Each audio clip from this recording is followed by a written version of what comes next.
YCP ప్రభుత్వంలో ఆలయాల్లో అపచార కార్యక్రమాలు జరిగాయని బీజేపీ ఎమ్మెల్యే ఆదినారాయణ రెడ్డి ఆరోపించారు. గత ప్రభుత్వంలో తిరుపతి లడ్డు తయారీపై రాష్ట్ర ప్రభుత్వం కోరితే కేంద్రం సిబిఐ విచారణకు చేపడుతుందని ఆయన వెల్లడించారు.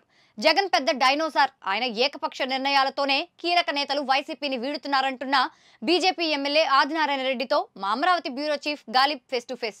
ఆంధ్రప్రదేశ్లోని తిరుమల లడ్డూ తయారీ వివాదం తీవ్ర స్థాయిలోని దుమారం రేపుతుంది.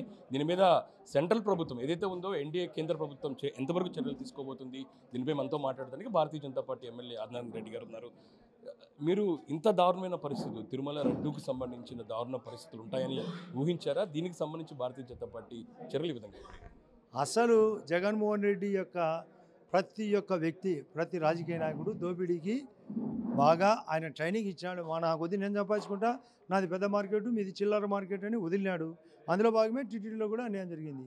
అందులో వాళ్ళ బంధువులే వై సుబ్బారెడ్డి వాళ్ళ చిన్నమ్మ భర్త, భూమన కరుణాకర్ రెడ్డి వాళ్ళ చిన్నాయనకు వియ్యంకుడు.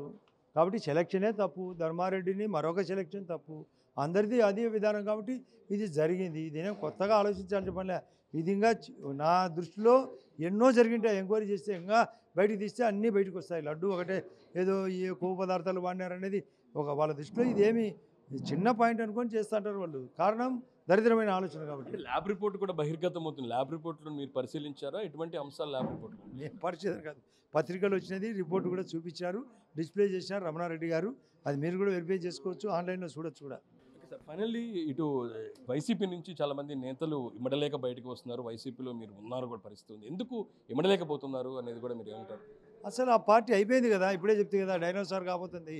రాక్షస బల్లి మాదిరి ఎదిగి ఆక్రమణ జరిగి అందరికీ తెలిసింది. కాబట్టి ఇక వద్దు, అతనితో ఇమడలేమనే బయటకు వస్తున్నారు. అదేం కొత్తదేం కాదు. ఏ పార్టీ కూడా అంతరించి ఇటువంటి దరిద్రమైనటువంటి అంతరించాల్సిందే, డైనోసార్ కావాల్సిందే. 100 రోజుల ఎన్డీఏ కేంద్రం రాష్ట్ర ప్రభుత్వాలకు సంబంధించిన పాలన గురించి మీరు ఏమంటారు? సూపర్ డూపరు మంచి ప్రభుత్వం అనేది వాస్తవం. నేను 4వసారి ఎమ్మెల్యేలు. అసలు ఏం జరగాల, గ్రామాల్లో కానీ పట్టణాల్లో కానీ తాగునీళ్ళు బాగుండాలా. దానికోసం జల్ జీవన్ మిషన్ సెంట్రల్ 50%. ఆ నిధులు వాడుకోలేకపోయినాడు, ఇప్పుడు వాడుకుంటాం. కరెంటు ఆ రోజు కోతలు వాతలు, ఈరోజు అవి లేవు. ఇండ్లు PMAY కింద మరొక 3 కోట్ల ఇండ్లు మనకు కావాల్సిన ఇండ్లు అమరావతిలో కడతాం, అన్ని చోట్ల మూలన కూడా కడతాం. మొన్నటి వరకు టిడ్కో హౌస్ బ్లాక్ చేసినారు, అవి కూడా క్లియర్ అవుతాయి. Plus ration card, pension, Aarogyasri, విద్యలో కూడా సమూల మార్పు.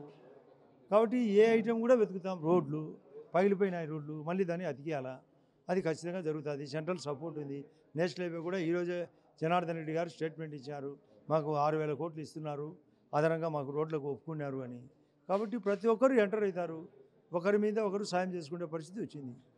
తిరుపతి లడ్డు వ్యవహారానికి సంబంధించి ఫైనల్లీ విమర్శలకే పరిమితం అవుతుందా, చర్యలు ఉంటాయా? ఖచ్చితంగా చర్యలు ఉంటాయి. ఎందుకంటే రాష్ట్ర ప్రభుత్వం కోరితే సిబిఐ ఎంక్వైరీ చేస్తారు, దాంట్లో ఉండే బయటికి బహిర్గతమవుతుంది. చాలా లోతులు పాతులు బయటకు వస్తాయి. నేను కూడా కోరుకుంటున్నా కూడా. ఇది తిరుపతి లడ్డు వ్యవహారానికి సంబంధించి ఇటు రాష్ట్ర ప్రభుత్వం కోరితే సిబిఐ విచారణ చెబుతూ వాస్తవాలు బయటికి రావాలి, భక్తుల మనోభావాలు దెబ్బతినకుండా ఇటు ప్రభుత్వాలు చర్యలు తీసుకోవాలనేది మాత్రం భారతీయ జనతా పార్టీ ఎమ్మెల్యే ఆదినారాయణ రెడ్డి అంటున్నారు. ప్రధానంగా వైసీపీలో ఇమడలేకే చాలామంది బయటకు వస్తున్నారు. రానున్న రోజుల్లో మరింత మంది వైసీపీని వీడే అవకాశం ఉందనేది కూడా ఆదినారాయణ రెడ్డి చెప్తున్నారు. కెమెరా పర్సన్ వెంకట్తో గాలిబ్ షాన్, మెగా 9 టీవీ, విజయవాడ నుంచి.